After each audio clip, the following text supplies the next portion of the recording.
country-specific offices, one including Botswana, and basically the mission is to give access to education, food, sanitation to vulnerable communities in Africa.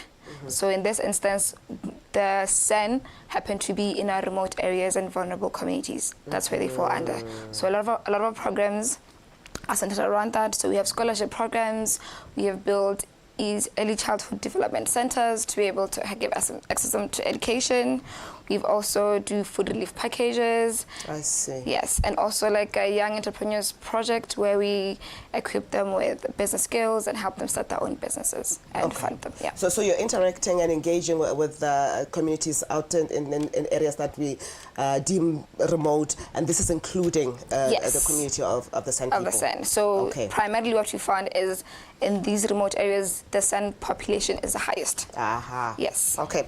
So then we have this landmark case that has happened, of course, characterized by a protracted court case, an appeal that was appealed and lost, and we're here now. Yes, victory finally. Yes, we're here now in a case that has really sparked the interest of the nation, and I want to also believe it international attention as well. And I know that part of the debate locally was that is this an overturning of the ruling of the court, which it actually isn't. Really, government is just exercising its right, whether to refuse or allow this burial to happen, and government chooses to allow. Definitely, and it's such a welcome step, especially on Human Rights Day. Yeah. The day we're supposed to really reflect on how, if people really actually have access to the rights that we say they should have, this including the San community. Okay, how much have you engaged with this particular case? So we have not engaged much particularly with this case, but we have been advocating for the San communities for quite a while now, and we've worked with different organizations, including the Kingdom Council, who actually are the voice for the San, who speak for them. Yes. Okay. So we want to come back to the Pitseng Gaoberekwe's case.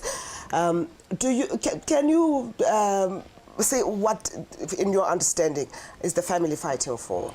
So I think the first thing we need to always understand is your ancestral heritage forms your identity. So I think this was also an identity case. It was the son wanted their father to be buried where they're from in the ancestral land, and you would assume that should be an easy thing to be granted. This is where they're from, and that's mainly what they're fighting for. But symbolically, they're fighting for generally the San community, their culture, their heritage that for so long they've been denied access to, or to at least preserve and express it. Okay, so it's an identity, and when we're talking about identity as a human right, let's talk about the way on that, your right to your own identity, your cultural identity or expression.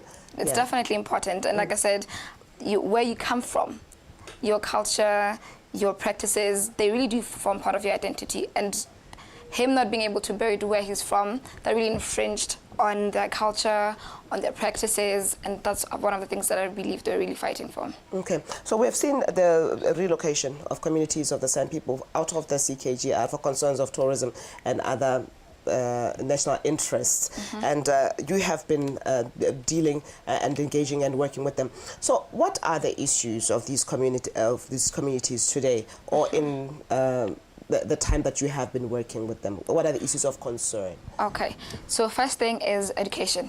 There's a barrier of language. So they speak their own indigenous languages, but they've not been, and the government will then take the kids to school, and the language of instruction is Setswana or English, and they have never interacted. So obviously their education and their access to it is impacted with that. So that's the first step, is if in the introduction of indigenous languages, which I know has been a piloted project. Fresh new? Yes, so if once it's really implemented throughout all of these different areas, they'll also be able to get education that every Botswana has been able to get so far. And then it's also about access to infrastructure. These are remote, they're called remote communities for a reason. They're in not the most well infrastructured areas, so issues of food and water sanitation also come into play. So those are some of the things that we've been fighting for. And also just in terms of education, outside of just saying, Josami, you went to school, if you didn't do well, And again, we've talked about the different barriers. That's where we've been able to come in. We've given granted scholarships to Form 3 students who didn't do well, and then offering them tuition and tutoring to say, okay, we really want you to see you move forward. Because obviously Form 3 you have to go to Form 5, and then from Form 5 tertiary education, and that's how you can make a living. Okay. So it's one thing, your intervention to come in and support and assist these communities, but these are, the initiatives coming from Palms for Life and other organizations that might be. So, but in terms of having a lasting solution, a sustainable solution, are you also coming into that space, to engage on their behalf, perhaps with policymakers, and what are the issues or that you are dialoguing around? Yes, that is true. We've actually definitely done that. We do a lot of advocacy work. Yeah. We work really well with the Ministry of Local Government, as well as Ministry of Education, which I know has changed now. It's Child Welfare and Basic Education, and we look forward to working with them, definitely. So one of the things that we really, at a policy level, is the introduction of indigenous languages at schools. We really are pushing for that. Even outside of this, we work with the UBC and Research Center to do a lot of indigenous language mapping and preservation, because they're going extinct, and we're trying to preserve. That's our culture. That's part of our history. Okay. Well, you talked about the right to ancestral land, the right to land there. When we were given the example of the case in Point, the Gaoberekwe. But then part of the reason for relocation way back then in 1997 was to have these communities access amenities, access infrastructure. And right. So it feels like a bit of a conundrum. It does. And I think the one part that we can go through that is involving them. I think what has been happening so far is we've been thinking for them and say, okay, this is how we should approach it, but they need a seat at the table. They need to be able to be actively involved in all of the decisions we make, because they understand their communities better than we do. So they understand what would work for them and what wouldn't work for them. So that involvement, that is what we hope to see moving forward after tomorrow's burial. We want to see the government say, okay, cool, because in this previous constitutional review process, they also actually brought forth something. So starting from there to say, okay, let's look at what they said they want to, what their Botswana looks like what they want to see. Yeah, you want to give us a bit of a hint into what they raised? I think you should talk to them directly about that one. Let me not speak for them. I want to come back here, though, then tomorrow, landmark event as it is, then I know you alluded to some of the things that then it opens up, symbolic as it is. So I want to give you this opportunity to just delve into that. So this happening tomorrow, on International Human Rights Day. What does that mean for organizations of advocacy like yourselves, organizations that have been bringing all sorts of intervention in support of certain communities? Then what doors are being opened by this? It's given us so much hope. It's given us. It's the first step to say, okay, this new government is really trying to embrace. I mean, part of their campaigning was about inclusivity, and we now see it through this action that they've taken. So it gives us hope that now when we go knock on those doors, they'll actually open and listen to us and be open to actually having meaningful dialogue about how we go forward. And again, bringing the San to the table. Right. Yes, giving them an actual voice. So we're talking about the CKGR, and you have been working with such communities. I want to understand the geographical spread of communities that are perhaps categorized as your mandate, remote and then also San communities. Yes, so we work with, they're scattered around Botswana, like you said. We have some in the Kgatleng area. We have a lot of communities in the Maung area that we really work with. So those are the 2-3 main areas that we've been working with so far. Okay, the Kalahari area, the Kgatleng area, and the Maung area. Yes. So here we're looking specifically at this case, land rights issues, cultural identification issues come up. But is this the case with all the other communities in the different geographical locations? What are the issues that perhaps are unique to the different geographical groupings? Yeah. I think definitely the ancestral land, obviously connection to that is also an issue to them. That one is common. Yes, it's common for all of them. It's really common for all of them. But like I said, just them being involved, because it feels like we just thinking Speaking at... yes, speaking at them, assuming what would be beneficial to them, but not actually asking them and say, hey, Sintla, what can we actually do to help you, to empower you as a community? Yeah. So that's the same case, like and then everywhere. Yes. And then we're talking about what perhaps numbers of populations of people. This is like what numbers such community is. See, that one is difficult. We're still mapping that. Even with the languages, there's so many indigenous languages within Botswana that we are still yet to discover. Right. So yeah, let me stay away from the numbers until we have fully done the whole mapping. Yes, you are doing this advocacy work, engaging with government on behalf of certain communities, but what other stakeholders are coming in instrumental in the works that you do? Like I said, we do work a lot with the Ministry of Local Government. We've done that. We've worked with the Ministry of Education. I also mentioned in Maung we work with Kwedom Council. So they are also... What is that word? Kwedom Council. Oh yeah, Kwedom Council. Yes, Kwedom Council. So those are some of our stakeholders. We also work with private partners for our programs.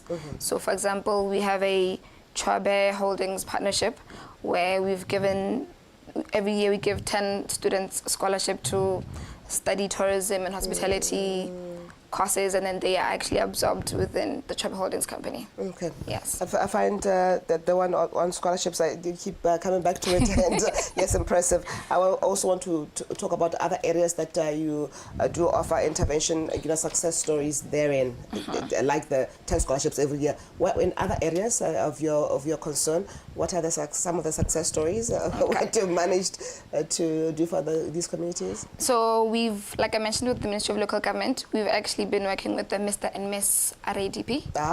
Yes. So what we've done for the past, I think, 2 years is we've sponsored the finalists. So they've come to us and said, okay, these are the business ideas that we have. We've taken them through business training, 6 months business training, and then afterwards they produce a business plan that it's also vetted by the facility that we work with, and then we give them funding towards that. So one of them has actually been a successful cattle farmer since then, and he's still actually doing really well. Wow. Yes. Because it's issues of beyond just land rights and rights to their cultural expression, is issues of economic inclusion. Exactly. Definitely. Well, in those far-flung areas. I want to talk, though, about the human aspect of it. So what has been the response, or how have all your efforts or this particular case been received? What are you picking up as the mood among the communities that you stand for? They are definitely happy. They're definitely happy to see that finally there's a movement, that people are now finally giving an ear to their problems. They're listening to, okay, this is what we've been fighting for so long. So there's hope. There's definitely a glimmer of hope. And like I said, they're really hoping that we now bring them to the table and say, cool, let's all discuss as equals. Right. One of the challenges that I have also observed with communities that are remote or very removed from areas where the amenities or infrastructure are concentrated is sometimes, especially when we're talking human rights, you find that stuff that is fundamentally elementary, basic rights, like having omang, are a challenge for them. Are you also experiencing such? Yes. I think that we've come across maybe an issue or two where for our scholarship students, the children have to actually register, and then it's and you're like, oh, okay, then you have to stand up and obviously work with that family to make sure that they have the right documents, because you do want them to see them succeed. So yeah, those are some of the issues that do come up. So what are you going to be doing tomorrow? Pumps for Life. What's your engagement with tomorrow? In terms of tomorrow, we will be observing. We do have, I believe, maybe 1 or 2 representatives from us who hope we'll be able to go there and just take part. And like I said, take it as a first step to actually meaningful dialogue from now on. And your intervention has been well received. Because sometimes, yes, well-wishers that mean well, that come in with intervention, sometimes we may feel like, it's interfering with our lives. Are you well received by these communities in the work that you do? Yeah. We do, because we work with them. Like I said, we actually you don't impose stuff. We don't impose stuff for them. We tell them, this is what we would like to do. Is there something that you think would work? and it's a collaboration. Yeah. It's a partnership, yes. Okay. Let me thank you, Larona, for coming through, and looking forward to how far then does this opportunity open up for the intervention that you have been having on your lap as your mandate. Definitely. From Pounds for Life. Thank you so much for having me. Thank you. Pounds for Life Botswana. Well, it's an international organization, but this is the Botswana, the country branch of it. And we're talking to Larona Lekgabe. We're talking about the fact that, yes, the funeral of Gaoberekwe is tomorrow. It is symbolic. It is marking International Human Rights Day. It is a case that has sparked a lot of dialogue locally and internationally. And she was talking to how then this is symbolic also to opening doors of advancing even further a dialogue around the rights and advancements of even economic inclusion of communities of San people that they have been working with.